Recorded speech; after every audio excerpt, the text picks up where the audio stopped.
अपनी सुबह की शुरुआत की एक अलग अंदाज है और हमेशा ईश्वर के साथ समर्पण और समर्पित होकर जीवन को चलाने के लिए छोटा सा प्रयास है। समय हमेशा अपने हिसाब से ही चलता है और चलते रहता है, इसलिए आप हमेशा चलते रहें और चलने के साथ रुकने का कोई आवश्यकता नहीं है। सूर्योदय के समय अपना सुबह का की नियमावली में कहीं भी रुकने की आवश्यकता नहीं होती है और हमेशा कोशिश है कि अपने नियमों के साथ प्रतिबद्ध होकर जीवन को चलाने की एक छोटी सी प्रयास है। माँ के साथ मिलना और माँ को एक अलग सी जीवन शैली को नई दिशा, नई ऊर्जा के साथ हर सुबह की शुरुआत होती है। योग जीवन की एक अद्भुत शक्ति है, बस उसको समझने की जरूरत है। समर्पण, ईश्वर के प्रति अर्पण और अपनी जीवन शैली को एक नियमों में बांधने की जरूरत है। मैं प्रत्येक दिन बोलता हूँ, ईश्वर को समझना है तो पहले अपने अंतर मन को झांकने की जरूरत है और योग एक साधना है और उस साधना को समझने के लिए आपको नियमित और नियमों के साथ प्रतिबद्ध हो करने की कोशिश होती है। मेडिटेशन भी की एक अलग खूबसूरती है। सबसे पहले अपने आँख को बंद करना और उसको अपने अंतर मन में अंदर घुसने की जरूरत होती है। जैसे ही आप अंदर मन के अंदर झांकेंगे तो आपकी सारी जीवन शैली की सत्यता आपके सामने में प्रदर्शित हो जाती है और इस सत्यता को समझने के लिए आपको स्वस्थ रहना पड़ेगा। सुबह सूर्योदय से पहले बिछावन छोड़नी पड़ेगी, अपने आराध्य प्रभु का स्वागत करना पड़ेगा और वह स्वागत आप उसी समय कर पाएंगे जब आप स्वस्थ और समृद्ध विचारों से अपनी जीवन शैली चलाने का कोशिश करेंगे। हमेशा लचक, आगे मुड़ना,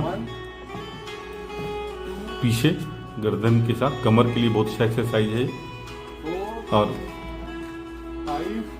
पूरी बॉडी पीछे जानी चाहिए चेहरे के साथ, क्योंकि लचक जीवन के लिए बहुत ही खूबसूरत है। वह लचक आपके शरीर की शिथिलता को समाप्त कर देता है और वो शिथिलता जैसे ही आपके शरीर में आ जाएगी, अकरन जैसे ही शरीर में आ जाती है, आप हमेशा आपकी जीवन शैली अलग हो जाती है। इसलिए हमेशा स्वस्थ रहें, हमेशा ईश्वर को समझें, अपने अंदर में राम को ढूंढने की कोशिश करें और यह राम जो है आपके अंदर को अलग शक्ति देता है। मैं प्रत्येक दिन बोलता हूँ, अगर राम को भगवान नहीं समझना है तो उनकी जीवन शैली को एक आदर्श के रूप में लेकर चलने का प्रयास करें। सर को नीचे झुकाने की जरूरत होती है।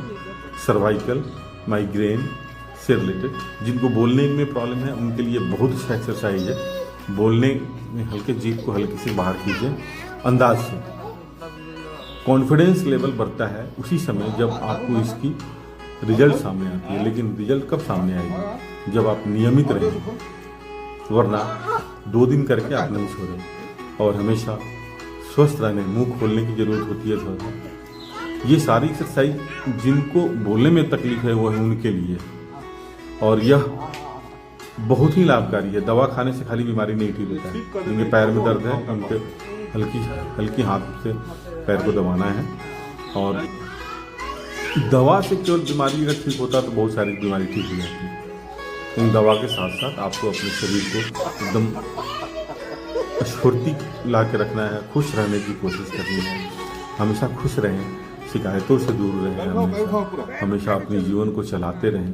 जीवन चलने का नाम होता है और इसी जीवन के जब तक आपकी जीवन चल रही है तब तक कोशिश करें कि आपकी जीवन चले समय के साथ, क्योंकि ना समय रुकता है और ना जीवन की गति रुकती है। इसलिए हमेशा खुश रहना, हमेशा मस्त रहना, सौहार्दपूर्ण वातावरण में अपनी सुबह की शुरुआत करना, परिवार में स्नेहात्मक रहने की जरूरत है। हमेशा खुश